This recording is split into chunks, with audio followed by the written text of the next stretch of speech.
Good evening. The time is 6:30. Today is Tuesday, May 10th. I'd like to call this regularly scheduled Planning and Zoning meeting to order. Can we have a roll call, please? Timmons. Present. Mata. Present. Snidow. Present. Guerra. Here. McCall. Here. James. Present. Chase. Here. Thank you. We have a quorum. Next, item number 3, minutes. 3A, Planning and Zoning Commission meeting minutes for April 12th, 2022, regular meeting, and April 26th, 2022, workshop meeting. Mr. Chair, Yes. make a motion to approve. Second. Okay. Thank you. We have Discussion. Oh, There's yes. an item on that, on the 426 agenda. For the record, I need to see if we can get that amended. I recommended that we use compostable materials for the food trucks, and what's on there is combustible. So I don't really want anybody to burst into flames when they get stuff. Okay. Thank you. Are you okay with adjusting your motion to Yes. include that change? Okay. Thank you. It's been moved and seconded that we approve the minutes with that one change to compostable. Any other discussion? All those in favor say aye. Aye. Aye. All opposed? Motion passes. Next, item 4, citizen comments. At this time, we do ask any citizens who would like to speak that they are able. We ask that you fill out a citizen comments form, and that when you do come up to the podium, that you limit your time to 3 minutes and you state your name. I do have a form already for Miss Diana Woods.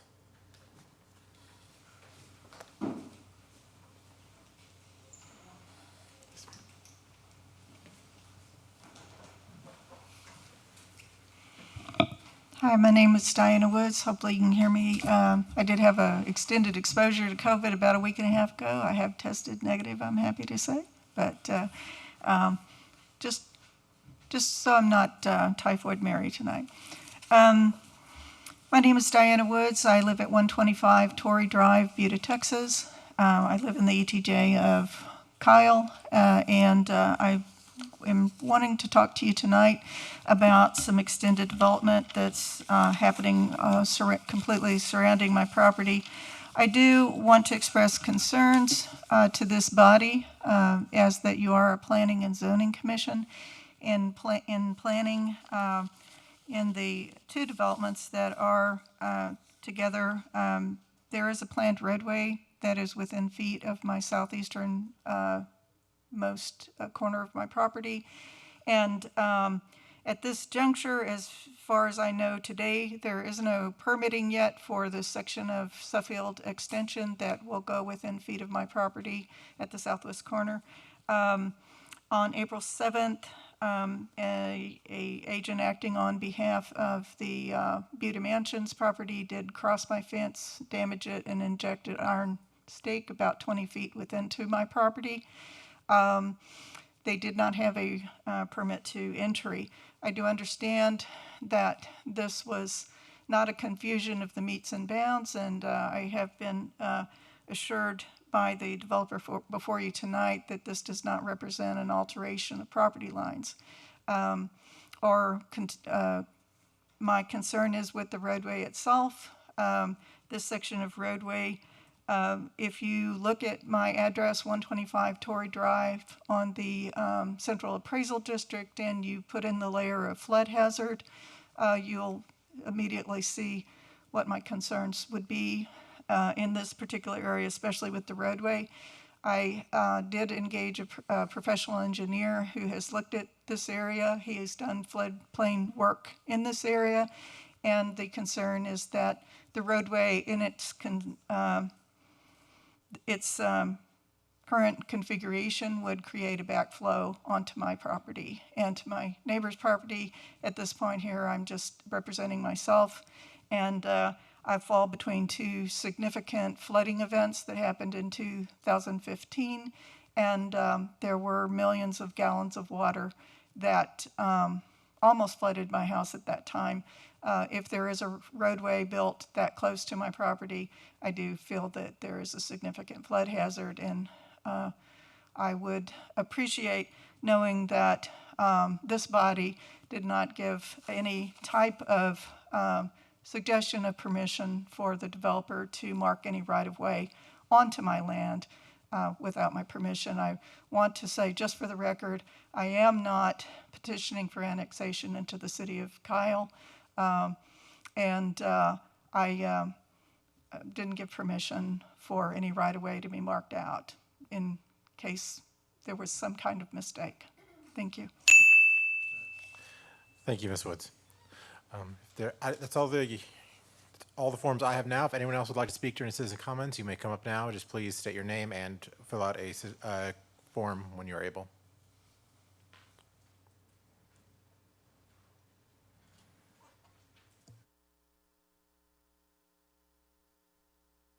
Jessica, I live at 2750 FM 2001. I've been at this meeting before. This is concerning the zoning, number 7 of the Hillside Terrace.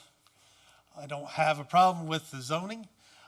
I am concerned, and I want to speak about exactly what the wastewater treatment is going to be for this area, whether it's going to be on-site or it's going to be off-site. What these things are going to entail. Recently, I've had a development come around my property that has had wastewater installed. I know that we need wastewater utilities. I understand that. But at the same time, what is going to be done with that property as far as where the wastewater is going to go. On my back deck, I listen to 55 decibels of buzzing noise coming from this wastewater facility behind my house constantly. Now, I understand that. I'm okay, but I don't want to see more of it compounded on top of the same noise that I already have. These things should be contained. We can get better facilities that can have better mufflers, maybe a different kind of air system that will reduce the noise. And on top of that, the property that's behind my house is not maintained well. It has scrap cement, scrap rock, tall weeds. People pull onto the properties and they sit there and do what it is that they want to do. This isn't wholesome activities. I walk up to my fence line and I stand there and stare at them for a second, and they usually start their vehicle and leave. These properties need to be maintained better, and these wastewater facilities need to be controlled as far as their noise output and what is going to be maintained on the property. Whether it's going to be secured, it's not gated. Anyone can come onto it, which it was supposed to be a green area. I understand that. It's not a green area. It's an area with weeds and rocks and wastewater facility. It's not secured. So I just ask you to think about the zoning thing, the zoning of this area, to make sure that these are made into good neighborhoods, that people can use the facilities effectively. Thank you. Thank you. If there's anyone else who'd like to speak during citizen comments, you may come up now. Okay, seeing none, I will go ahead and close citizen comments. Citizen comments is now closed. Item number 5, executive session. 5A, executive session pursuant to Texas Local Government Code, section 551.071, consultation with attorney regarding procedural matters related to consider a request by Jeffrey Howard and McLean and Howard LLP to rezone approximately 259 acres of land from Agriculture A to Planned Unit Development PUD for property located at 5260 Hillside Terrace in Hays County, Texas. Hillside Terrace, zoning-Z-21-0090. Consider impossible action on a recommendation to City Council regarding a request by Kristal L. Harris, P.E. of BGE Inc., Z-22-0094, to rezone approximately 87.694 acres of land from A to R1C, residential condominium, 30.565 acres, R13, single-family residential, 26.322 acres, R12, single-family residential 2, 19.130 acres, and CC, community commercial, 11.677 acres for property located at 1111 and 1113 Roland Lane in Hayes County, Texas. Edward Coster Bullock Jr., zoning-Z-22-0094. The time is 6:40. We will go into executive session now.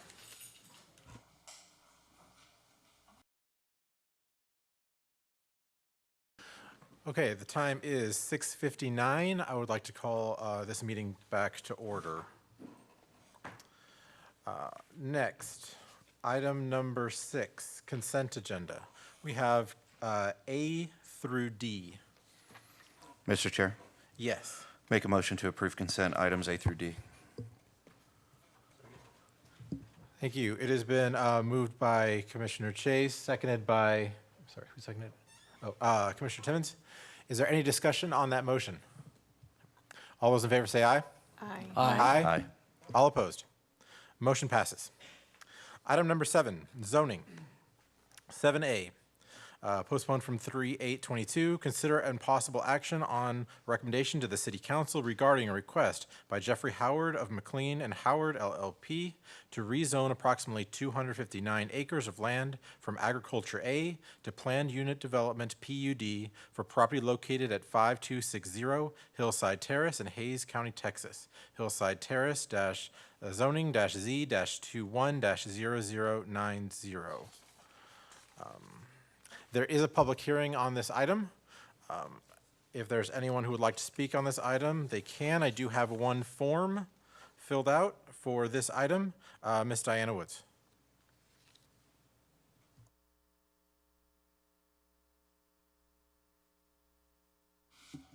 My name is Diana Woods. I live at 125 Torrey Drive, Buda, Texas.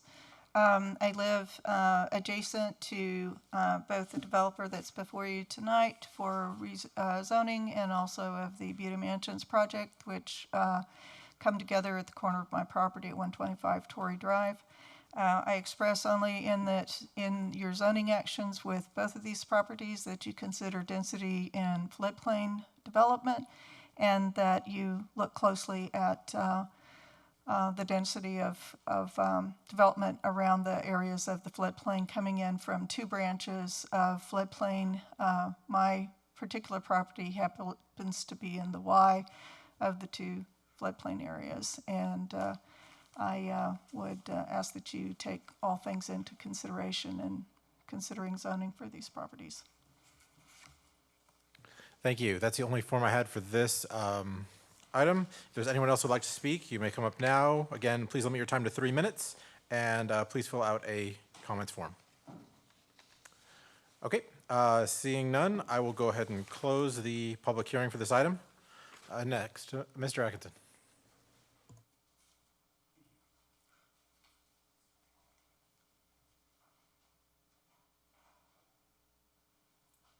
Just a moment.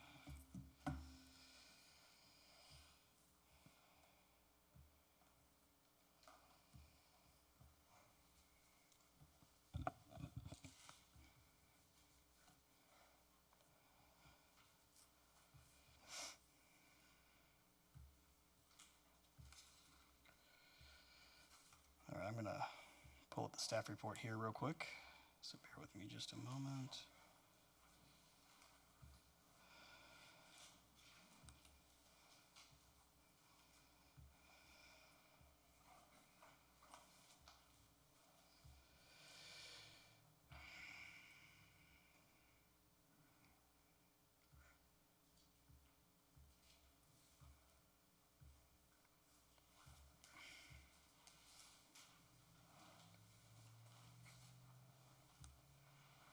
There we go.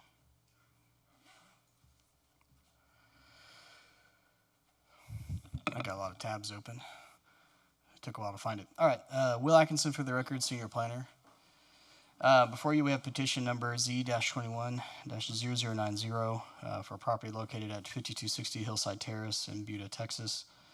As a side note, the reason it's in Buda, Texas is because it has a zip code, and zip codes don't normally or don't always follow the jurisdictional boundaries of municipalities. So if there's any confusion regarding that, that's why. They're wanting to rezone approximately 259 acres from what will be agriculture temporarily to planned unit development. A large chunk of it's going to be R1A, which is single family attached per the zoning, but with the PUD standards, it's going to be a detached product with a small, approximately a little over acre and a half portion for retail services in the middle of the project. Right here is the, if you can see it there on the screen, is the boundaries of the entire project. It is sitting essentially just to the north and adjacent to the Shadow Creek residential subdivision. It's wedged between Daisy Lane and FM 2001, and then Hillside Terrace to the north.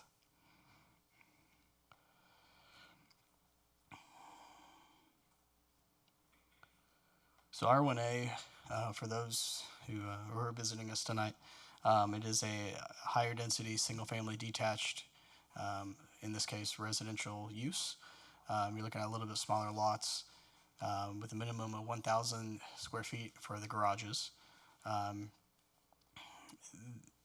With housing prices the way they are, land prices the way they are right now, to make projects work to provide more housing, developers are going for smaller lots. But to be able to account for that, they have to have the wastewater service, which they are going to be provided through the Windy Hill utility district. And water will be part of Go Forth SUD.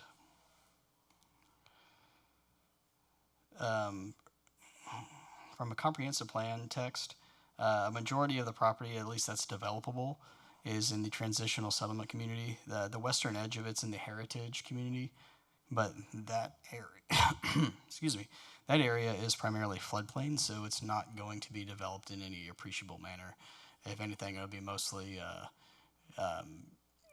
turned into more significant detention to account for the project.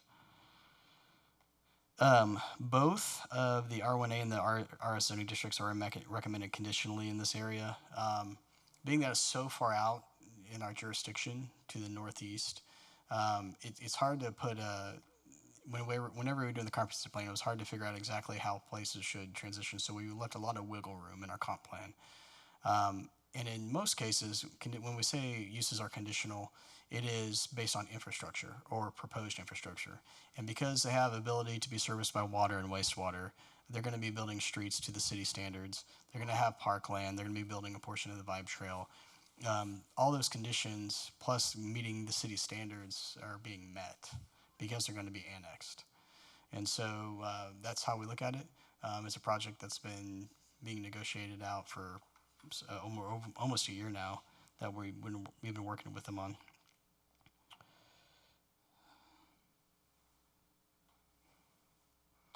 But that's pretty much it. The comprehensive design of this project, it's one of the, I say it's one of, but we have several projects going on right now that they're going to be incorporating the Vibe Trail system. But this one has one of the longest stretches that they're incorporating it from north to south along the detention pond, where you can take a hike and bike, a trail and everything, and take a golf cart if you want to go up and down on it. And eventually it will tie into the city. So we're pretty excited about that. Staff recommends the rezoning from ag to PUD. And we ask that y'all recommend approval, conditioning it, though, that it has to be fully annexed before the zoning can occur. Do y'all have any questions for me? Yes, Commissioner Snyder. Can you scroll down just a little bit so I could see what the, What? I want to see the width of the streets. Oh, let me When we get the talk concept about, plan yeah, up. could we talk about that, 40-foot wide and 50-foot wide and parking? Yes, the parking for the residential there? Mm-hmm. Yeah, give me 1 second and I will pull up the concept plan.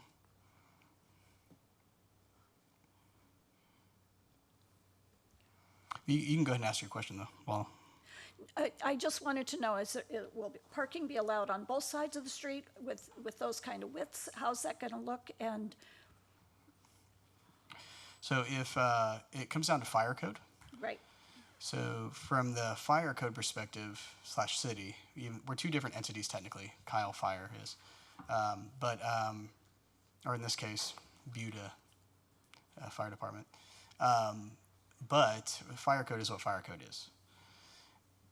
If the residential street from face of curb to face of curb is less than 32 feet wide, so less than 32 feet wide of pavement, you're limiting parking on at least one side of the street. If it gets below 28 feet from face of curb to face of curb, there's no parking on the street at all.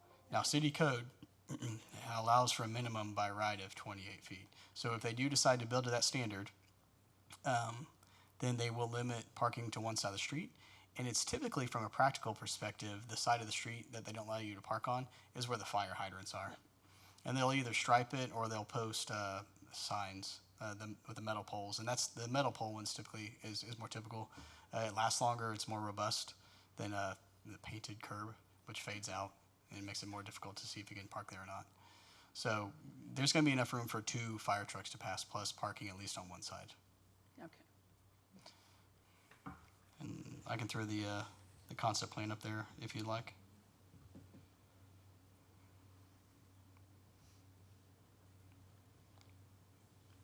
And this is in the backup material as well. Yeah, when we add density, and there isn't sufficient parking, it's a stressor in a community. Absolutely. Now, from a parking ratio standpoint, if you're okay with me talking about that, they'll have at least 2 parking spaces. But from a practical perspective, whether it's alley loaded or front loaded, they're really going to have at least 4 spaces because you have 2 in the garage available, and then, well, you have 2 on the driveway, just as any house does. And the city code, from a dimension standpoint on a parking stall, is 9 feet wide and 18.5 feet deep minimum. Okay. So there will be at least per house by 4. essentially That would be 4 great. parking spaces. And I'm good with that. Plus some on-street parking too. So. Right. And then for guests, yeah, that's good. All right, thank you. And there was, this is going to tie into the Windy Hill wastewater. Yes, Correct. to the southeast. Okay, is the developer here? To your knowledge, is there capacity at the Windy Hill wastewater plant without expansion or building more there? So expansion is required, and they have gotten their discharge permits from TCEQ to expand the plant. That's in the works right now. They're supposed to be starting construction on that. They have a phase expansion plan. I wanted to address Mr. McKeska's comments and concerns. We've done some noise studies on that plant as well, and I know from working with Windy Hill Utility and seeing some of the other plants that they've done in the area. One is a Plum Creek utility. It's the same group. There's a new type of plant that it's called a membrane. It's called an MBR plant, but it's quieter, it's cleaner, and that's where they're replacing their current facility and expanding to this newer technology for that plant. Okay, so what you're saying is they're replacing the current one that's noisy as well, and then doing the expansion, and it'll all be quieter. Correct. It should all be quieter and cleaner water, and I'll talk to them about the access and the maintenance. That's something is developers and home builders who are selling these homes. We want our neighbors and our residents to have acceptable uses and acceptable neighbors as well. So that's something that we're going to be pushing for and holding them to as well. Great, thank you. Yes, ma'am. Thank you. Are there any other questions for staff?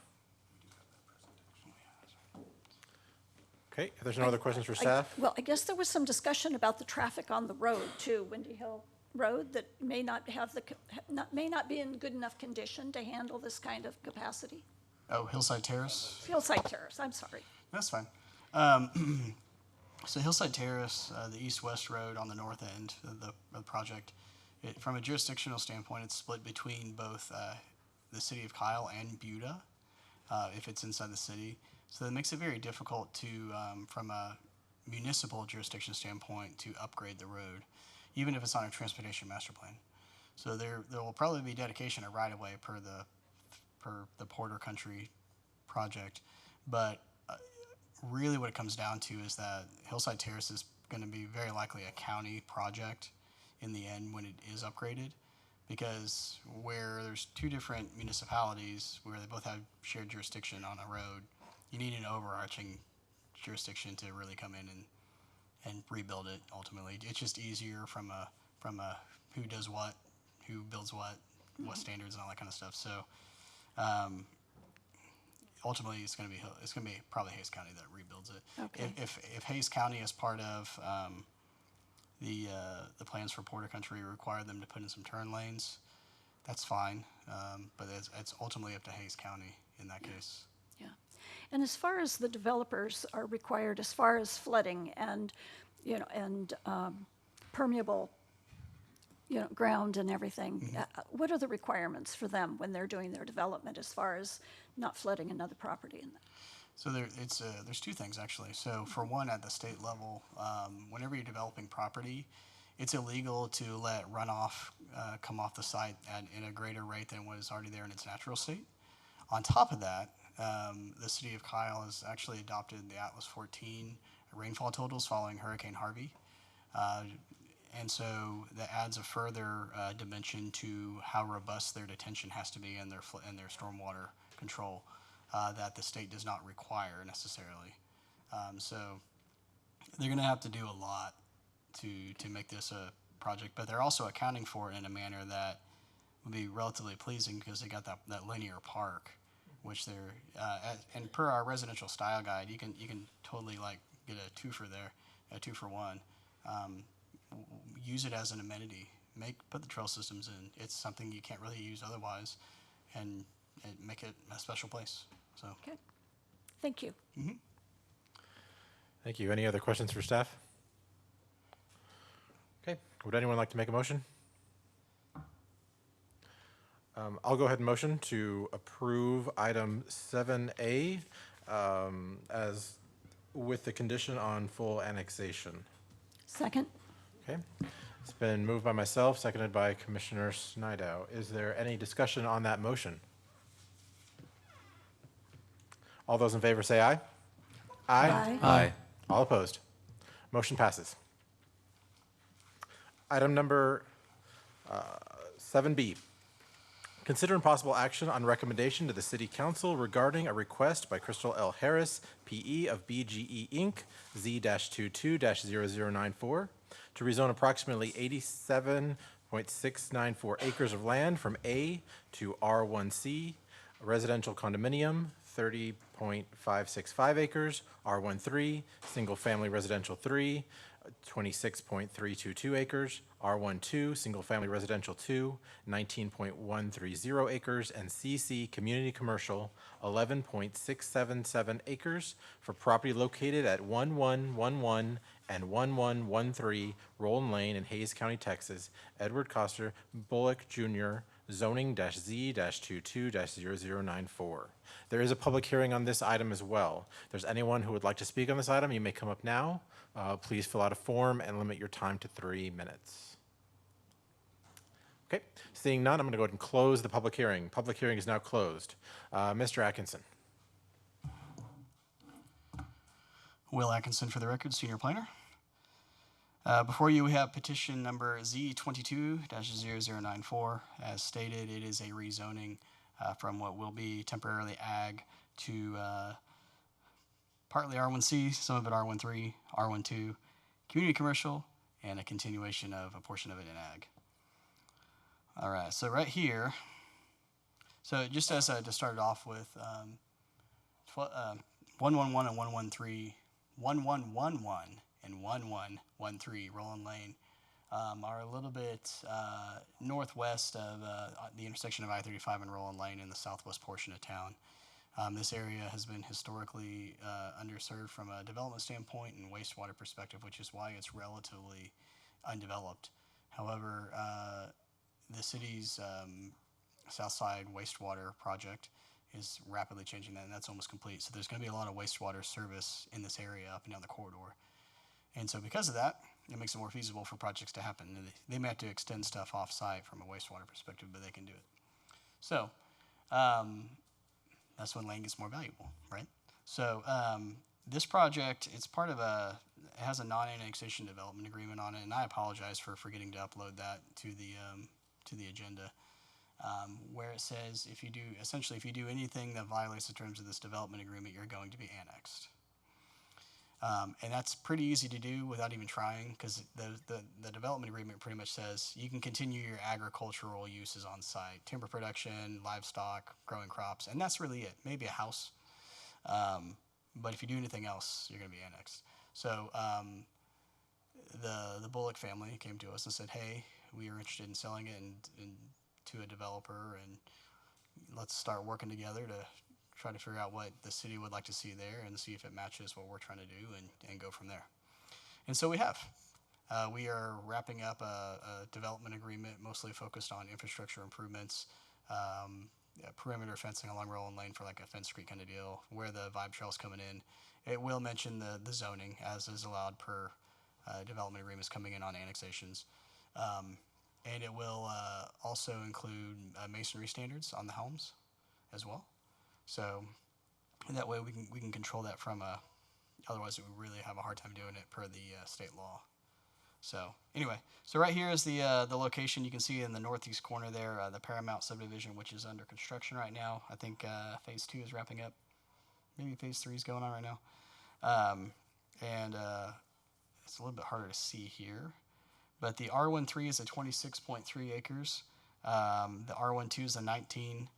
The R1C, which is condominium zoning, is the 30 acres to the north end of it, and then the 11.7 acres on the northwest corner is where the community commercial is going to be.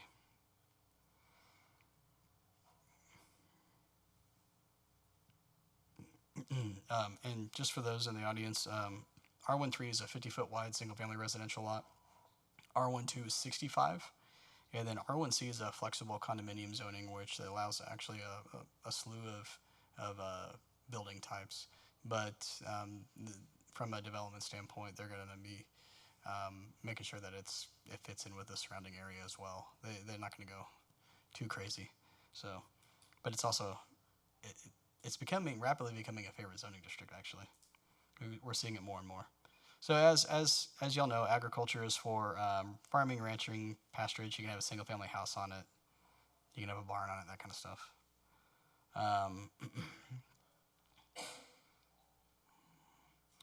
And we've already explained all the single family residential and the condominium.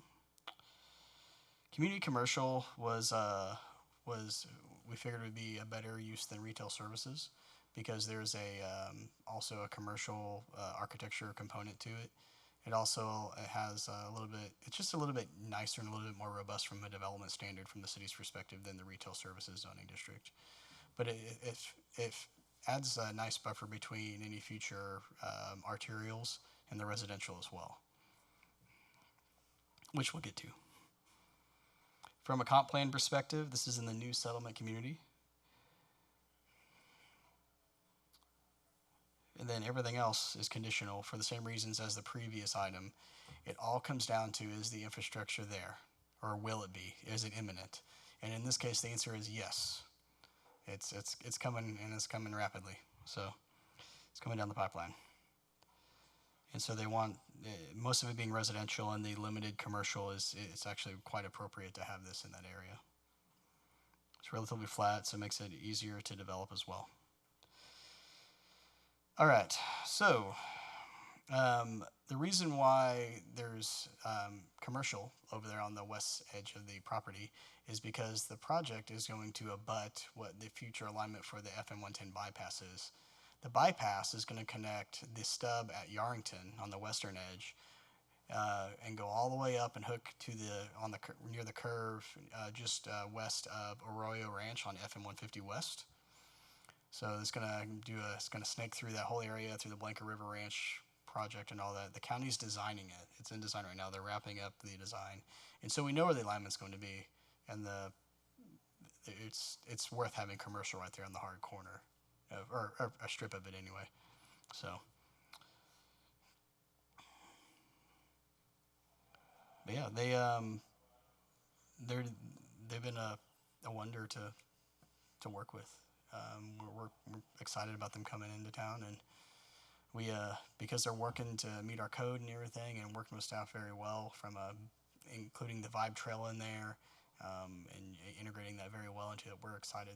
So we ask that y'all recommend approval under conditions of full annexation as well, because it's going to be wrapping up next week with the development agreement, the zoning, and the annexation all on the same agenda at City Council. So, do you have any questions for me? Thank you. Are there any questions for staff? Under the community commercial, what type of facilities would that include? I can go find it. Give me one moment.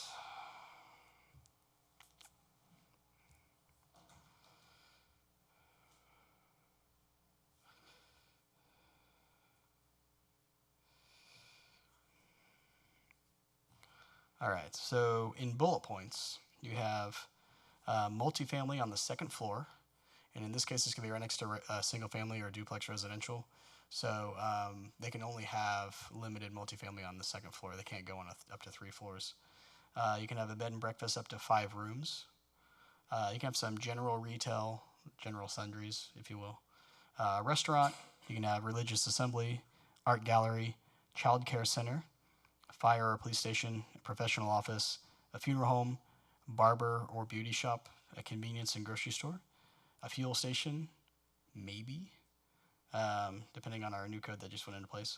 But nursing/retirement homes, a veterinarian without outdoor boarding, health and fitness center, a restaurant with drive-thru, but it's limited on how you have to design it, and a financial institution with drive-thru banking.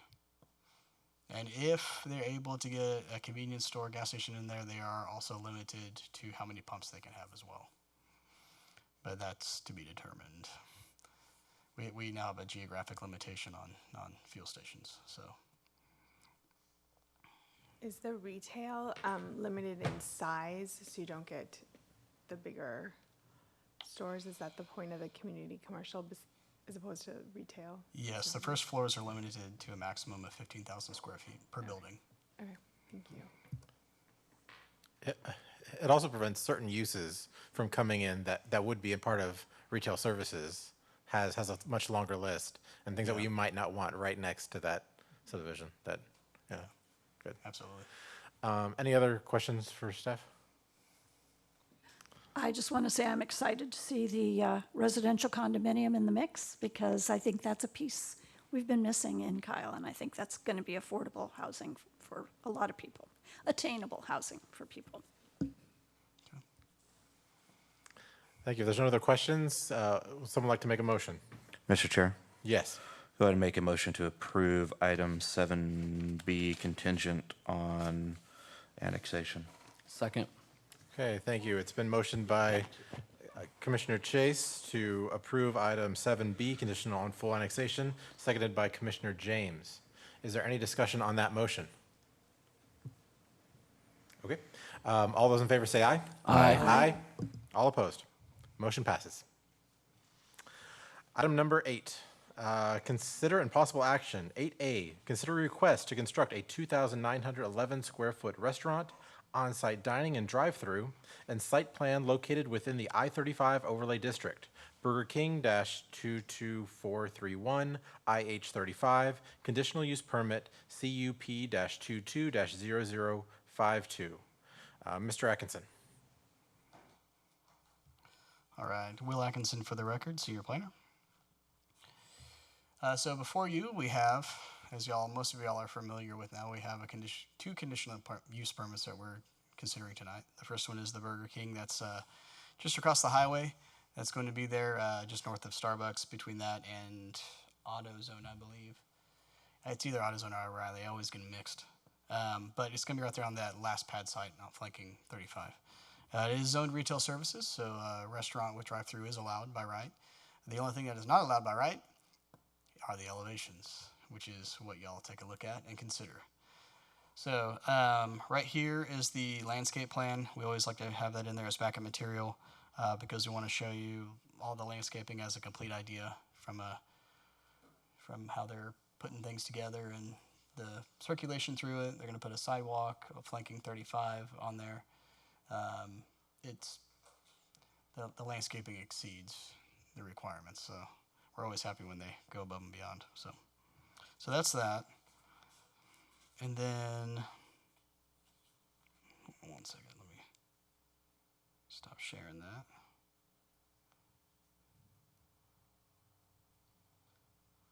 That's weird. Okay.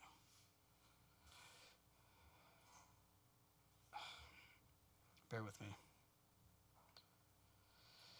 Hit the wrong button. There we go. I'll throw the elevations up on the screen for you.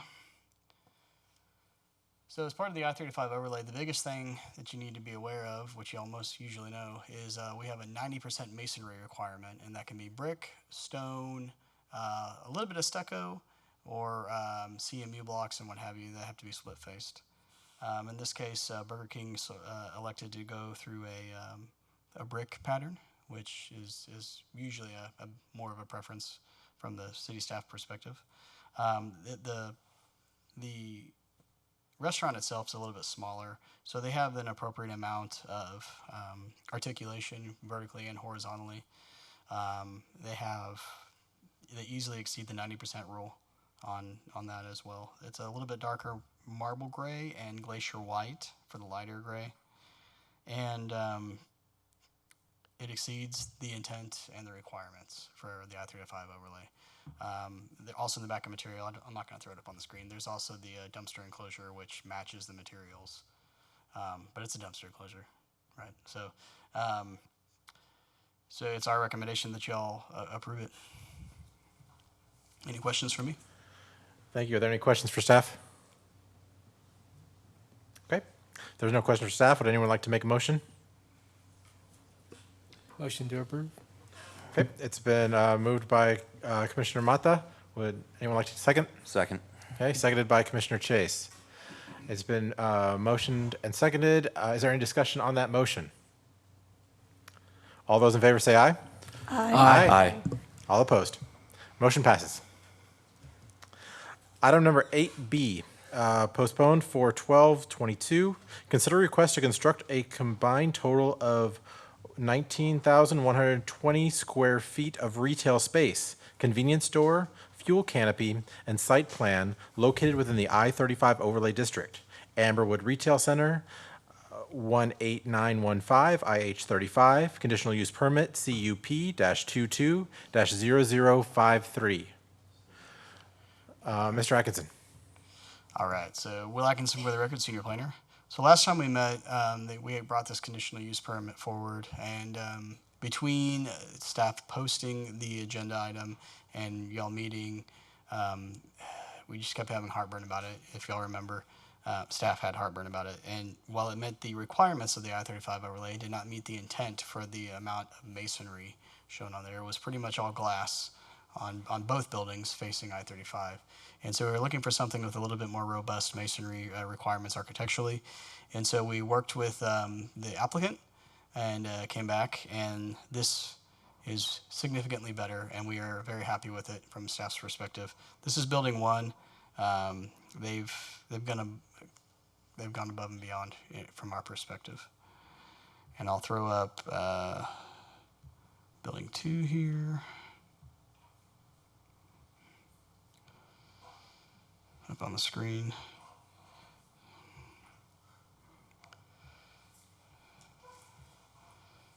There we go. So you can see they got some pillars or pilasters. They got a lot of architectural features on there that make it absolutely meet the intent of the I-35 overlay, in our opinion. We are very much content with the revisions. Excuse me, and staff asked the Planning and Zoning Commission to approve it. Okay, thank you. Are there any questions for staff? I have a question. Yes. Where there is now the manufactured brick 1 and 2, is there going to be signage or anything, any details that are going to be on that, or is it just going to be brick as opposed to the glass? There is the opportunity for signage to be attached to it, and they'll have to go through the review process when it comes to signage as well. At this time, I don't think they're ready to put signage on their renderings.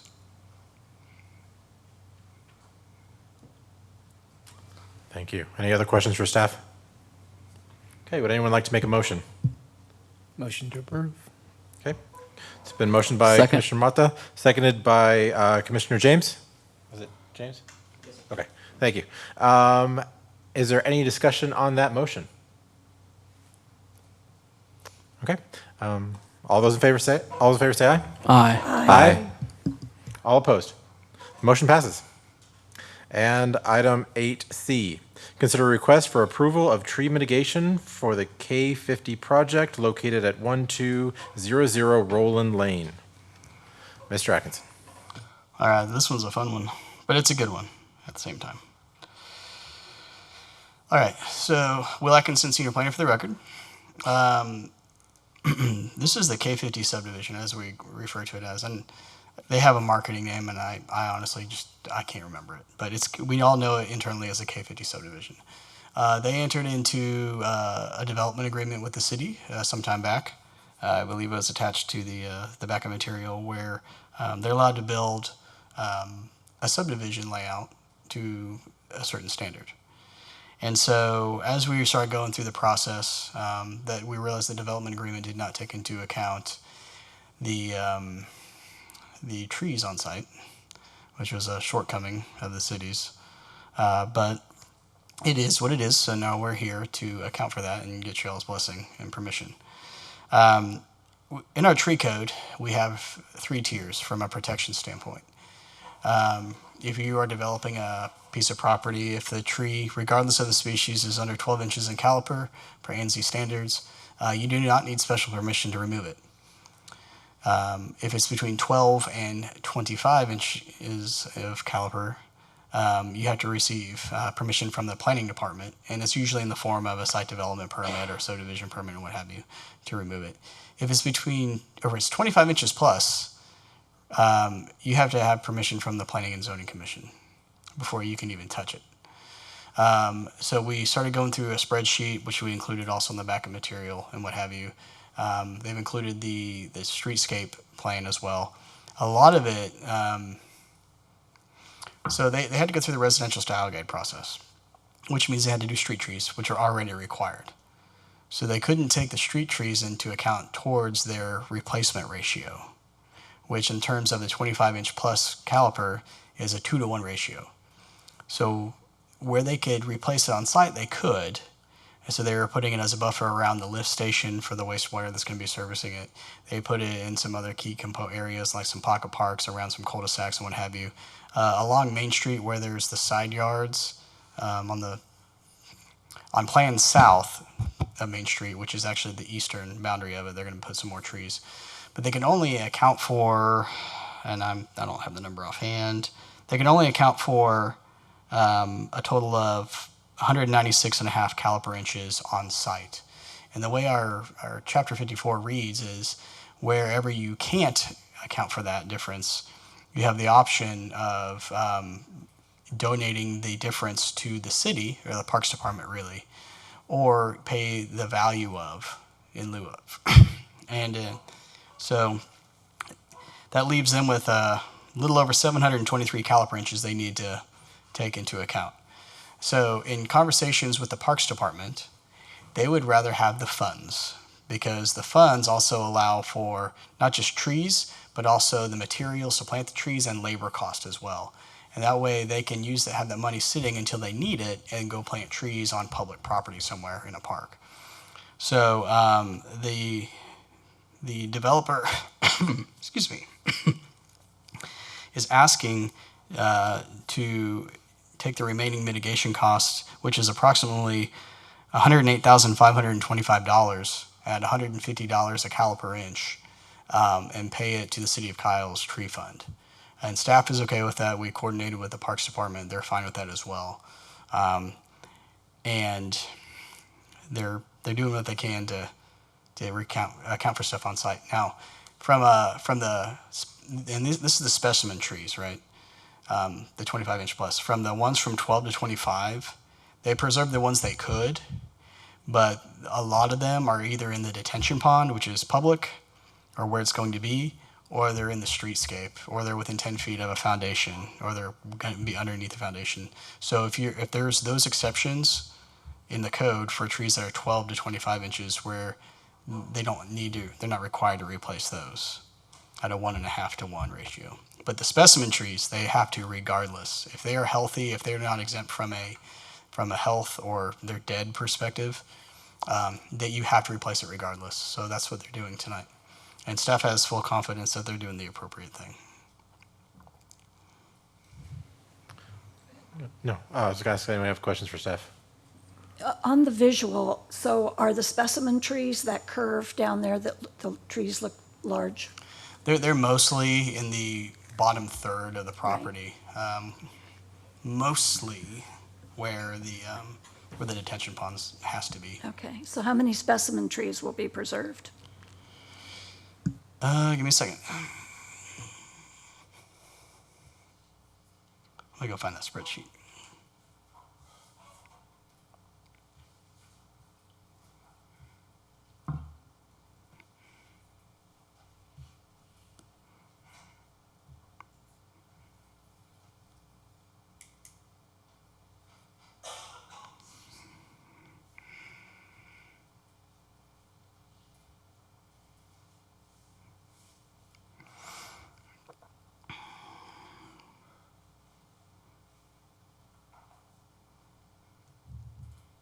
Bear with me while I count them up.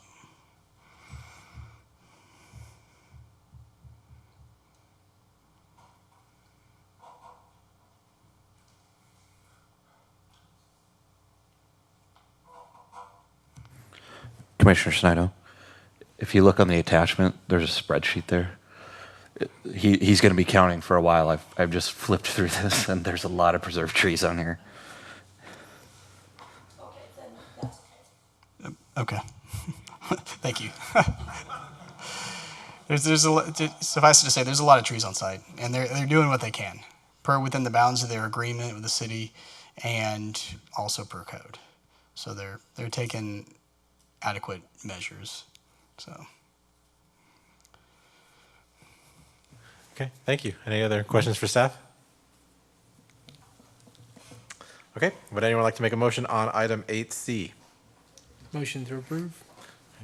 Thank you. It's been moved by Commissioner Mata, I'll second. seconded by Vice Chair McCall. Is there any discussion on this motion? Okay. All those in favor say aye. Aye. Aye. All opposed. Motion passes. Item number 9, general discussion. 9A, discussion only regarding Planning and Zoning Commission requests for future agenda items. Does anyone on the commission have an item they would like to see on a future agenda?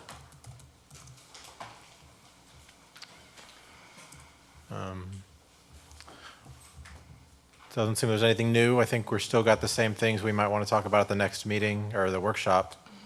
Correct. But, and I can talk about that as part of my staff report too. Oh, absolutely. So either way you want to do it. So. No, that's fine. If there's anything new, we'll talk about it now, but otherwise, we can move on to item number 10, staff report.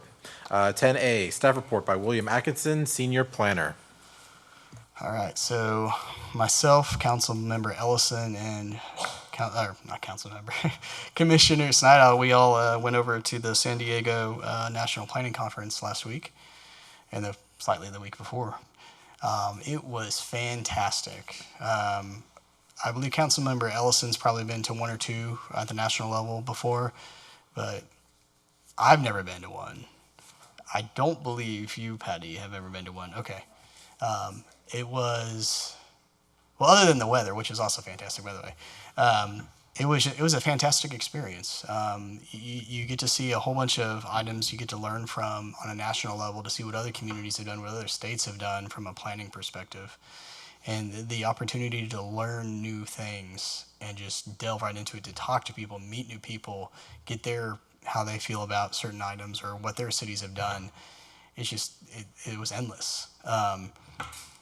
The big focus on the planning conference, though, was housing and how across the United States it is essentially unattainable at this time. And so there's a lot of talk about strategies to try to help mitigate that. Now, some of it can only be done depending on your state, in terms of like how housing policies are in place and subsidies and stuff like that, where that's not very helpful in Texas. So we're pretty limited in that perspective.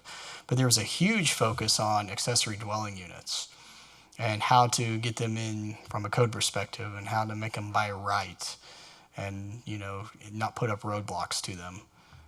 Which it was already on my kind of to-do list anyway for a code rewrite after the comp plan.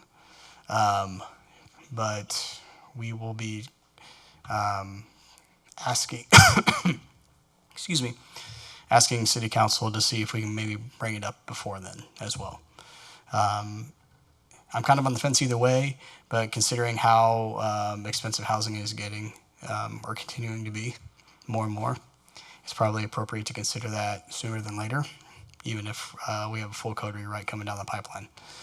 So be on the lookout for that if council says it's okay, if they want to start seeing it moving forward.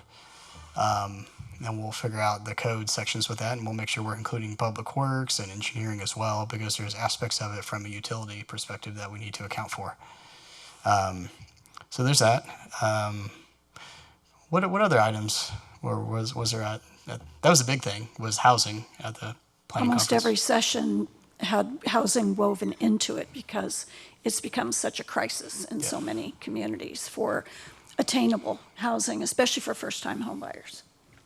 And so it was woven into everything. But I think from my perspective too, when you go to these, you learn, you know, from the really big communities and learn best practices, and also what didn't go well. And I think that's what I always want to learn from is like, what did you do that did not go well? What would you do differently? And we can not duplicate those mistakes. So I think one of the things that I heard that was in reference to the ADUs that communities had done, and I don't know if we can do that here, but the homeowner must have one of the units, either the large unit or the smaller unit, as their primary residence in some communities.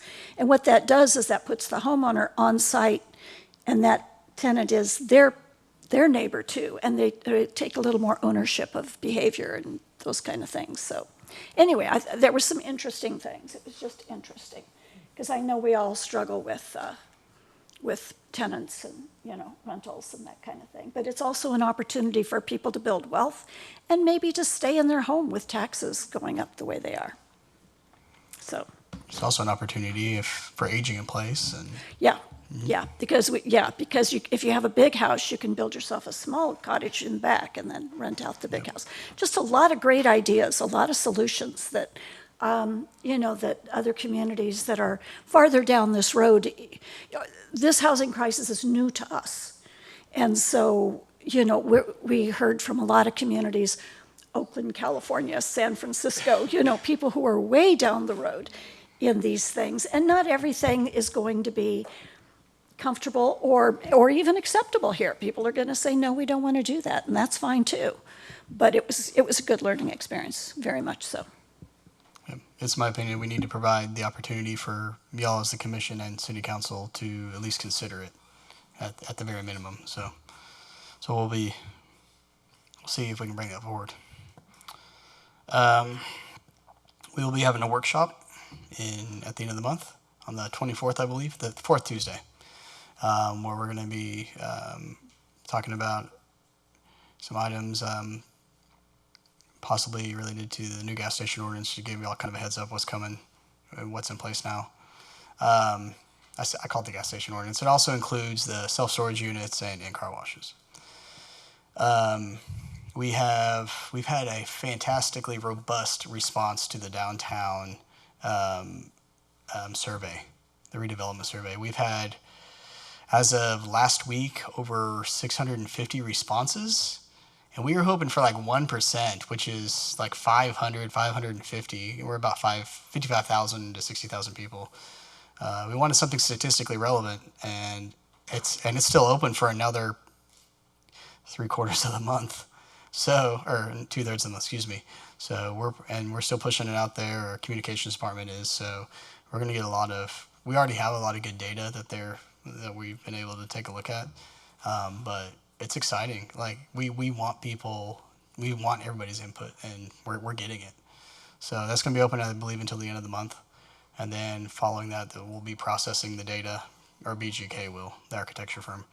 And then pretty soon after that, at some point in the summer, they will be presenting to the Planning and Zoning Commission, which will be fantastic, which is, I know y'all are wanting to see that, so. Will you be publishing the survey so people can see the response? Oh yeah, without question. It's really cool. Like, I'm excited there's people getting that excited about downtown, so. Let's see what else. I'm going to be taking vacation in June. I will not be here for the voting meeting. We're planning to have Kayla do some presentations. We're not going to overload her, but she's not a novice at doing presentations either. With her internship she did with the city of Caldwell, she did some presentations too. So be expecting that. Trying to think what else. I think that's it. But do you have any questions for me? Any questions for Mr. Atkinson? Okay, no, thank you. Cool. Yep. Okay, item number 11, adjournment. So moved. Okay, it's been Seconded. moved. It's been moved and seconded. All those in favor say aye. Aye. All opposed. We are adjourned. Cool.